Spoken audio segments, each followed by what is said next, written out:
बोल रहे लाला ने मिट्टी खाई, बाल बाल बोल रहे लाला ने मिट्टी खाई।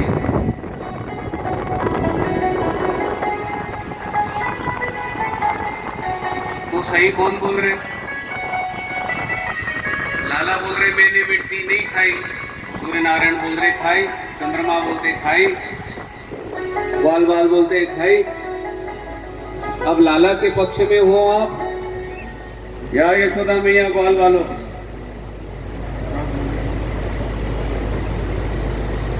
देखो लाला ठीक बोल रहे हैं।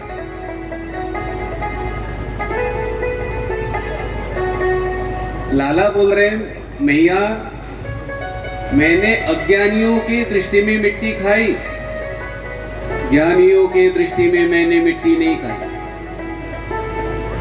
जब आप भोजन करते हो तो भोजन करते हैं तो मैं भोजन नहीं करता है, प्राण भोजन करते हैं।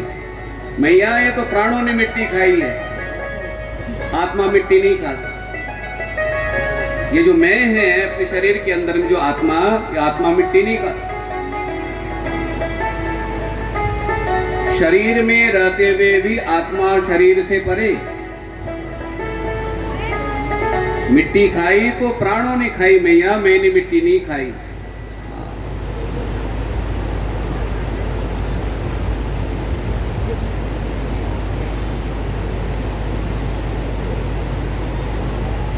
अब यमला अर्जुन के तरफ जो वृक्ष रूप में यमला अर्जुन है, ये है ग्रीव है यमला अर्जुन कुबेर के बेटे हैं। नारद मुनि ने शाप दिया था, स्नान की विधि ठीक नहीं थी।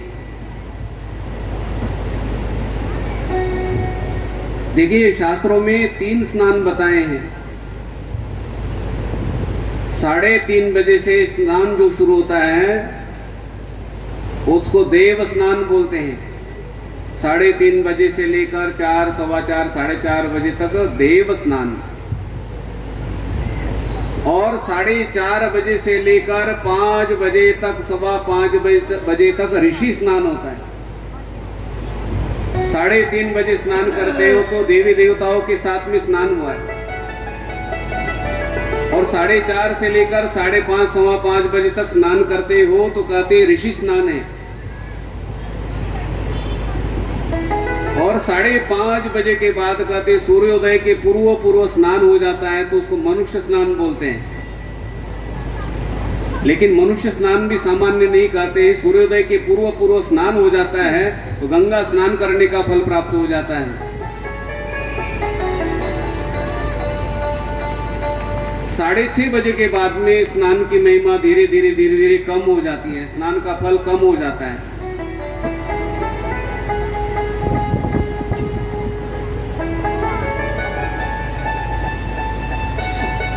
सूर्य उदय होने तक, देखिए सूर्योदय तक 3 शताब्दियां हैं। आप 3:30 बजे वाली गाड़ी में बैठिए, 4:30 तक गाड़ी में बैठिए, 5:30 तक गाड़ी में बैठिए, सवा 6 बजे तक, ये 3 शताब्दियां हैं। तो आपकी यात्रा मंगलमय हो जाएगी। लेकिन 6:30 बजे के बाद में लोकल ट्रेनें शुरू हो जाती है, और लोकल ट्रेनों में जाना बहुत कठिन लगता है। रोहित जी, लोकल ट्रेन में कैसे चलना पड़ता है? बहुत मुश्किल होता है, उसमें अपना तो कोई जोर ही नहीं होता, धक्के से ही लोकल ट्रेनें शुरू हो जाती है। अपने अंबाला में तो फिर भी ठीक है, वो मुंबई में तो मैंने एक साधक से कहा, मैंने कहा हम ट्रेन से चलते हैं। बोले ट्रेन से चलो। अब वहाँ पर खड़े रहे तो बहुत भीड़ थी। अब मैंने कहा कैसे जाए वे, कैसे ट्रेन में बैठे? बोले यहाँ पर गुरुजी खड़े रहो, और खड़े रहे तो जो ट्रेन आ गई तो ऐसी भीड़ आ गई, अपने आप अंदर चले गए। उतरना तो कैसे पीछे से भीड़ सारी ढकेल देती है, आप सीधे प्लेटफॉर्म पर आ जाते हो। तो 6:30 बजे के बाद में लोकल ट्रेनें हो जाती है, स्नान का फल कम हो जाता है। तो कल को खींचती हुई ठाकुर जी लेकर जा रहे हैं क्योंकि नारद मुनि जी का शाप नहीं होता है, वरदान होता है। जिनको शाप दिया नारद मुनि ने, उनको भगवान का दर्शन हुआ है। ऋषि मुनियों का शाप नहीं होता है, वरदान होता है। उखल को लेकर धीरे धीरे धीरे धीरे खींचते हुए वो ठाकुर जी जाने लगे, और वो उखल, ठाकुर जी तो धीरे से आगे निकल गए, लेकिन वो उखल तिरछा हो गया और दोनों वृक्षों के बीच में फंस गया। और ठाकुर जी ने ताकत लगाई तो कड़कड़ कड़कड़ करते हुए दोनों वृक्ष गिर गए। दो दिव्य पुरुष उन वृक्षों में से निकले और ठाकुर जी की परिक्रमा की, और परिक्रमा करके कहते हैं, वाणी गुणानुकथने श्रवणो कथायां हस्तौ च कर्मसु मनस्तव पादयोर्नः स्मृत्यां शिरस्तव निवास जगत् प्रणामे दृष्टिः सतां दर्शनेस्तु भगवत्तनूनां। बोले प्रभु, हमारी वाणी हर समय आपके मंगलमय गुणों का वर्णन करे, और हमारे कान आपकी कथा का हर समय श्रवण करें।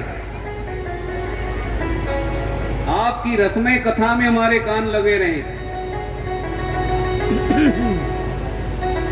हस्तौ च कर्मसु मनस्तव पादयोर्नः, हमारे हाथ आपकी सेवा में लगे रहे, और हमारा मन, मेरा मन, हमारा दोनों का मन आपके चरणों में लगा रहे। स्मृत्यां शिरस्तव निवास जगत प्रणामे, और हमारा शीर, हमारा मस्तक आपको प्रणाम करता रहे।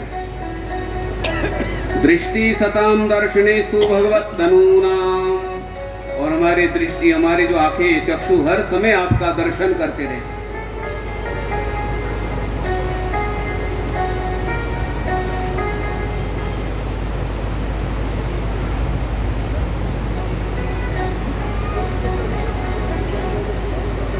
यमलार्जुन ने कहा कि वृक्षों के जन्म में रहना प्रभु, हमने बहुत संकट, बहुत कष्ट भोगे। ध्यान से श्रवण करना, ये जो जड़े हैं वृक्षों के पैर हैं, पैर।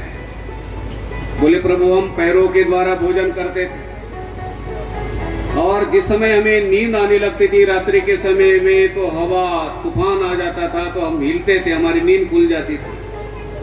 और वर्षा होती थी तो हमारे पास छाता नहीं था, और ठंड लगती थी तो हमारे पास कंबल, रजाई आदि कोई चीज नहीं थी। बहुत दुख पाया हमने। वृक्ष जन्म किसी को भी ना मिले प्रभु। इसलिए कहा कि वाणी गुणानुकथने श्रवणो कथायां, हमारी वाणी हर समय आपके गुणों का वर्णन करने में लगी रहे। हमारे कान हर समय आपकी रसमय कथा श्रवण करने में लगे रहे। यमलार्जुन से शिक्षा मिलती है। दुर्लभो मानुषो देहो, ये मनुष्य जन्म बहुत दुर्लभ है।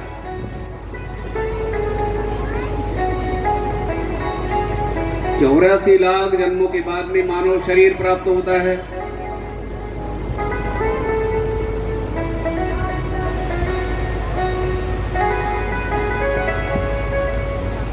लाला थोड़े से बड़े हो गए, छोटे छोटे ग्वाल बाल आने लग गए घर के सामने, बालकों के साथ में मित्रता हो गई। लाला ने कहा कि तुम ऐसे कमजोर क्यों लगते हो? बोले हमारी मैया हमें माखन नहीं देती है, वो माखन बेच देती है, हमें माखन नहीं खिलाते, में छाछ भी बड़ी मुश्किल से मिलता है। तो लाला ने कहा कि हम चोरी, माखन की क्या करेंगे, चोरी करेंगे। बोले लाला चोरी सिखाते हो आप? बोले क्या करें? बोले ऐसा करो, अपने घर में प्रयोग करो, अपने घर में माखन चोरी करा कर लाओ, माखन चुरा कर लाओ अपने घर। बोले लाला ये बहुत कठिन काम है। दूसरे दिन माखन चोरी करने के लिए गए घर पे, तो बालक का हाथ पकड़ा, बोले माखन कहाँ लेकर जा रहे हो? मैया ने मुझे मारा। तो बाल बाल शिकायत करने लगे। उसमें लाला ने कहा कि अपने अपने घर में चोरी नहीं करेंगे माखन की, हम प्रभावती के घर जाएंगे। प्रभावती गोपी है ना, प्रभावती गोपी के घर में हम माखन की चोरी करने के लिए जाएंगे। बोले लाला ये प्रभावती का घर कहाँ पर है?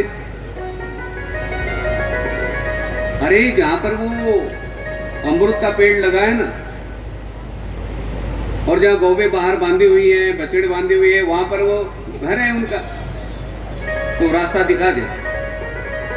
बोले सवेरे 4:30 बजे हम माखन की चोरी करने के लिए जाएंगे। सारे ग्वाल वाल एकत्रित हो गए।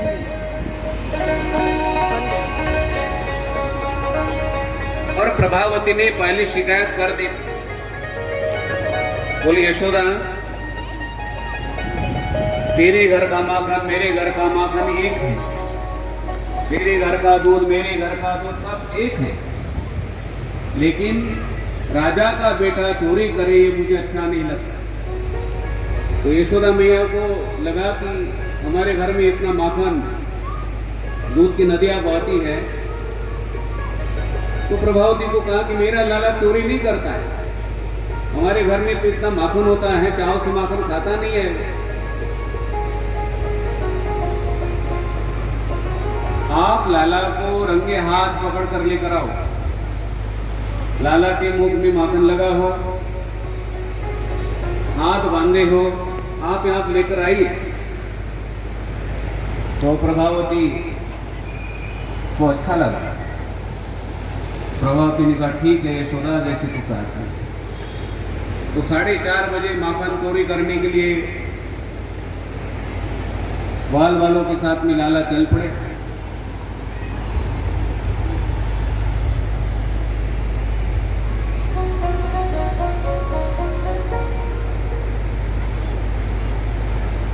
तो दीवार के ऊपर छलांग लगा के पहले एक ग्वाल और फिर लाला का हाथ पकड़ लिया।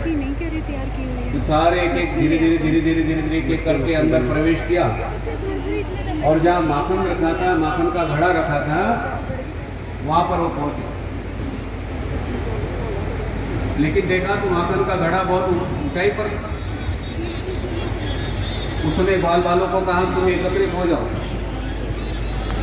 और लाला ग्वाल वालों के माध्यम से ग्वाल वालों के ऊपर वो पैर रखते हुए, कंधों पर पैर रखकर वहां पर पहुंचे, और लाला ने माखन निकालना शुरू किया। लेकिन माखन निकालने के लिए जिस समय हाथ डाला तो वहां पर भी हाथ पहुंच नहीं रहा था। उसमें बछड़े को मारने वाली लकड़ी दिखाई पड़ी। लाला ने संकेत किया, वो लकड़ी लेकर आए। जो लकड़ी मारी तो घड़ा टूट गया। घड़ा टूट गया तो सारा माखन माखन माखन माखन। अब वो बर्तन की आवाज हुई तो प्रभावती गोपी आई, और प्रभावती गोपी ने कहा अरे अरे अरे, अरे ये क्या कर रहे हो? सारे ग्वाल बाल भाग गए, और लाला वहीं खड़े थे। लाला का हाथ पकड़ लिया, और लाला के मुख में माखन लगा हुआ था। दोनों हाथों को बांध दिया, और प्रभावती गोपी लेकर जा रही है, और लाला को बोलते रास्ते में, लाला तू बोलता है मैं माखन नहीं खाता हूँ, मैं चोरी नहीं करता हूँ। अब जिस समय यशोदा मैया का नंद बाबा का घर पास में आ रहा है, उस समय नंद बाबा बाहर बैठे हुए थे, सभा चल रही थी। तो प्रभावती को लगा कि वही बड़े बड़े लोग बैठे हुए हैं, तो उन्होंने घूंघट कर लिया, और लाला का हाथ पकड़े हुए। तो लाला ने कहा कि बाबा को पता न चल जाए, इसलिए प्रभावती के बेटे का रूप धारण कर लिया। लाला ने प्रभावती के बेटे का रूप धारण किया। नंद बाबा के घर पहुंचे, यशोदा मैया को आवाज लगाई। यशोदा मैया को कहा यशोदा देख लाला को पकड़ कर लेकर आई हूं, बाहर आ। उस समय यशोदा मैया बाहर आई तो देखती है लाला तो अंदर भोजन कर रहा है, और ये किनको पकड़ कर लेकर आए? ये तो प्रभावती का बेटा है।